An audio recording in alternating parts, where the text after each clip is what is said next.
नहीं बाबा जी रोज क्या प्रेशर है, रोज दाढ़ी बना को मैं तो कहोगे रोज बाबा जी होकर के दाढ़ी बनाते हो यार, कैसे जी लेते हो यार। अगर हम रोज बनाने लगे तो बाबा जी होकर चिकने घूमते हो, अगर बाल रखा लिया तो उन्हें बाबा जी होकर सेंचुरी भाव के लिए आ सके। अरे जी रहे यार, जी ले दो। अब रोज साबुन लगावे, तेल लगावे, कंघा चलावे तो कहोगे यार क्या जुल्फे काटे बाबा जी घूम रहा है। और अगर हम ऐसे ही जंगली की तरह जी रहे तो भी कहेंगे क्या इसकी जरूरत क्या, काहे को जटा बढ़ाए हो, तो हमें जीने दो और भजन करो। लक्ष्मण चौहान जी मऊ से।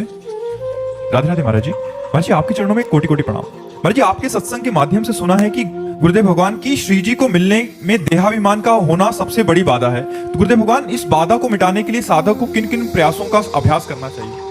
सबसे पहले तो सदगुरुदेव भगवान की शरण में होना चाहिए, फिर भक्तों के पावन चरित्रों का कथन और श्रवण होना चाहिए। भक्तों के पावन चरित्र कथन श्रवण से बहुत जल्दी हृदय निराभिमानी हो जाता है। भक्तों की चरण रज का अभिषेक करने से देहाभिमान गलित हो जाता है। बिना भक्तों की चरण रज का सेवन किए देहाभिमान गलित नहीं होता है। लहु गणित तपसा न याति न चेज्या न निरुपणाद गृहाद्वा न छंदसा नैव जलाग्नि सूर्यो बिना महत्पाद रजोभिषेकम। महापुरुषों की चरण रज का अभिषेक किए बिना ये देहाभिमान गलित नहीं होता। इसलिए सदगुरुदेव की शरण में होकर भक्तों का संग, भक्तों के चरित्र सुनना, भक्तों का सेवन, मन वचन कर्म से उनकी सेवा बन जाए तो भगवान की असीम कृपा भक्त सेवन से होती है। भगवान की कृपा जिसे प्राप्त करनी है वो भक्त सेवन करे। भक्त सेवन करने से जिनकी संगति रात जाति कुल मद सब नन सही। भक्तों के संग में रहने से, भक्तों के चरित्र सुनने से, भक्तों की नामावली का गुणगान करने से हमारी जाति का अभिमान, विद्या का, कुल का, देह का, सब तरह का अभिमान नष्ट हो जाता है। इसलिए नमन भक्ति के द्वारा भक्त संग करते हुए भगवान नाम जप के प्रभाव से इसी जन्म में हम भगवत प्राप्ति कर सकते हैं। अजहू सोच विचार के गई भक्तन पद ओट, हरि कृपालु सब पाछली क्षमे तेरी खोट। आज भी सोच विचार करके देख लो तुम क्या कर सकते हो। इसलिए भक्तों की चरण शरण ले लो। भक्तों की कृपा से तुम्हारे पीछे के सारे अपराधों को भगवान माफ कर देंगे और तुम्हारा देहाभिमान भी वो गलित कर देंगे। तो भक्तों का संग अत्यंत अनिवार्य है। भक्त चरण रज, भक्तों के वचनों का श्रवण, भक्तों के चरित्रों का गायन, इससे देहाभिमान नष्ट हो जाता है। पूनम जी फरीदाबाद से। राधे राधे महाराज जी। महाराज जी आत्म साक्षात्कार क्या है और आत्म साक्षात्कार हो जाने पर कैसा अनुभव होता है? आत्म साक्षात्कार अपने स्वरूप का अनुभव, किसी और का नहीं। जो मैं है उसी का अनुभव है। अभी मैं देह भाव में लग गया है, मैं अंतःकरण में आरोपित हो गया है, अंतःकरण इंद्रियों के साथ विषय भोगों में लगा हुआ है। तो आप अनुभव ही नहीं कर सकते, भावना ही नहीं कर सकते, कल्पना ही नहीं कर सकते कि आत्म स्वरूप क्या है। मेरा ही स्वरूप है, पर मैं कभी अनुभव नहीं कर सकता जब तक विषयों का त्याग नहीं होगा, देहाभिमान का त्याग नहीं होगा। स्थूल शरीर, सूक्ष्म शरीर, कारण शरीर, तीनों शरीरों से अपने को अलग नहीं देखेगा, तब तक आत्मस्वरूप का अनुभव नहीं हो सकता। और जहां आत्मस्वरूप का अनुभव हुआ वो जीवन मुक्त हो गया, परम शांत। ब्रह्म भूता प्रसन्नात्मा न सोचति न कांक्षति समाः सर्वेषु भूतेषु मद्भक्तिं लभते पराम। वो आत्मस्वरूप का बोध प्राप्त हुए ब्रह्मभूत महापुरुष अखंड प्रसन्नता को प्राप्त होता है। ना कोई शोक होती है, न कोई चिंता, न कोई चाह। कैसा अंतःकरण होता है आत्मबोध संपन्न महापुरुष का। न कोई चाह, न कोई चिंता, न कोई शोक, न कोई भय।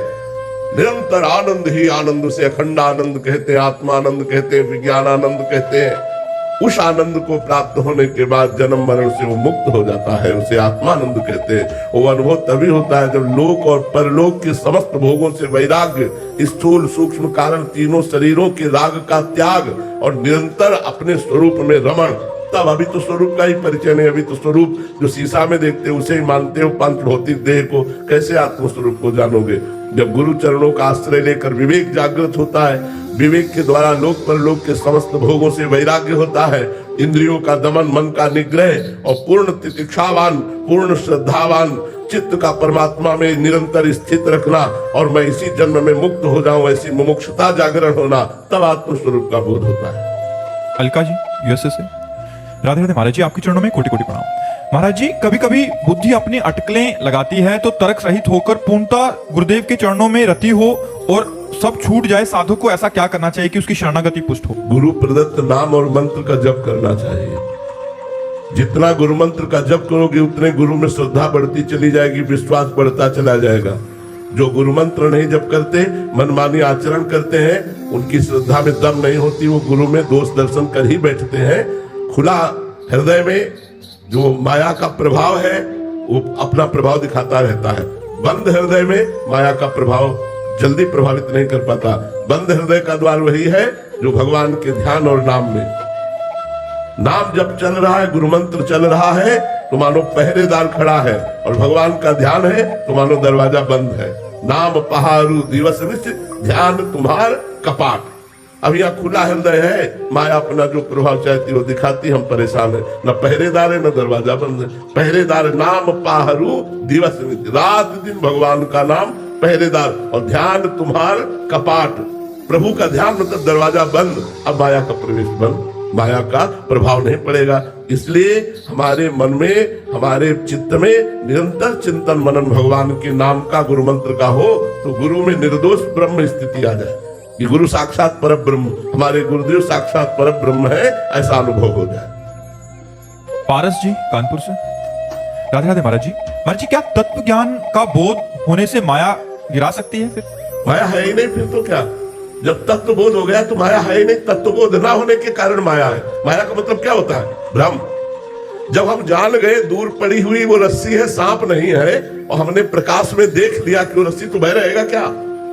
जब तक अंधेरा है, प्रकाश नहीं है, तो हमें रस्सी में सांप भास रहा है, ऐसे ब्रह्म में माया भास रही है। जब ब्रह्म बोध हो गया तो माया है ही नहीं, फिर माया का नाम क्या है? माने नहीं, या माने जो है ही नहीं, जिसकी सत्ता ही नहीं, ना सतो विद्यते भाव, ना भाव विद्यते सत्ता, फिर माया कैसे प्रवृत्त कर सकती है?